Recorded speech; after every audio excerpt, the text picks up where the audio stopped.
Bismillahirrahmanirrahim. Rabbi shrah li sadri wa yassir li amri wahlul 'uqdatam min lisani yafqahu qawli. Amma ba'd. Assalamualaikum warahmatullahi wabarakatuh. Alhamdulillah, bersyukur kita kehadrat Ilahi kerana dengan izinnya dapat sama-sama meluangkan masa mendengar tazkirah daripada saya berkenaan ihram dan larangan-larangannya. Ihram merupakan keadaan di mana seseorang telah berniat mengerjakan haji atau umrah. Dengan niat tersebut, seseorang itu telah terikat dari melakukan perkara-perkara larangan dalam ihram sehingga selesai rukun-rukun haji atau umrahnya. Adalah disunatkan sebelum berihram, hendaklah membersihkan diri dari segala kekotoran dengan mandi sunat ihram, memotong kuku dan bulu, merapikan misai dan janggut, dan memakai wangi-wangian. Pakaian ihram bagi lelaki diharuskan menggunakan dua helai kain putih yang tidak berjahit. Sehelai untuk menutup bahagian bawah dikenali sebagai izar, dan sehelai lagi untuk diselendangkan dikenali sebagai ridab. Wanita pula wajib menutup semua bahagian badannya kecuali muka dan tapak tangan. Selepas berniat ihram, jemaah disunatkan melakukan solat sunat ihram dan bertalbiyah menuju ke Mekah untuk menyempurnakan ibadat haji dan umrah. Terdapat 13 larangan di dalam ihram yang perlu dipatuhi oleh jemaah ketika melaksanakan ibadat haji dan umrah, dari mula berniat ihram sehingga selesai bertahallul. Larangan ihram ini terdiri dari dua jenis. Yang pertama dipanggil tarafuh, yang berkaitan dengan berhias, bersuka, berseronok. Terdapat 9 perkara dari jenis tarafuh ini. Kesan melanggar larangan ini jika dilakukan dengan sengaja, maka berdosa dan dikenakan dam. Sekiranya tidak sengaja atau jahil atau terlupa dan meninggalkan dengan segera, tidak berdosa dan tidak dikenakan dam. Jenis yang kedua dipanggil itlaf. Ianya berkaitan dengan menggugur, merosak dan membinasa. Bagi jenis itlaf ini pula terdapat 4 perkara larangan. Kesan melanggar larangan ini jika dilakukan dengan sengaja, maka berdosa dan dikenakan dam. Sekiranya tidak sengaja atau jahil atau terlupa, maka tidak berdosa tetapi tetap dikenakan dam. Mari kita lihat kesemua 13 larangan dalam ihram ini satu persatu. Bermula dari jenis tarafuh.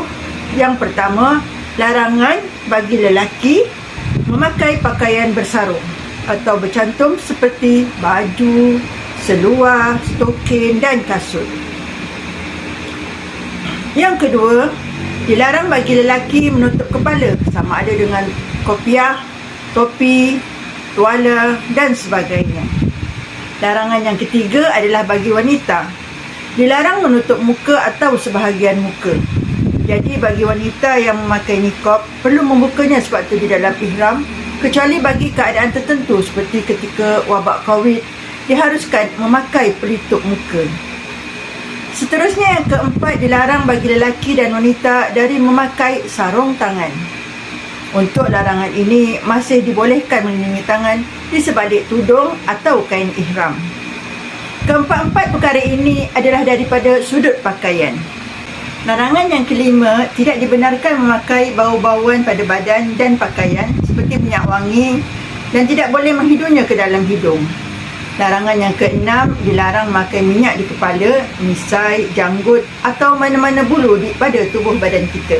3 larangan seterusnya adalah berkaitan hubungan jantina dan nikah kahwin, iaitu yang ketujuh, dilarang melakukan mukadimah jima seperti berpelukan, bercumbuan dan sebagainya.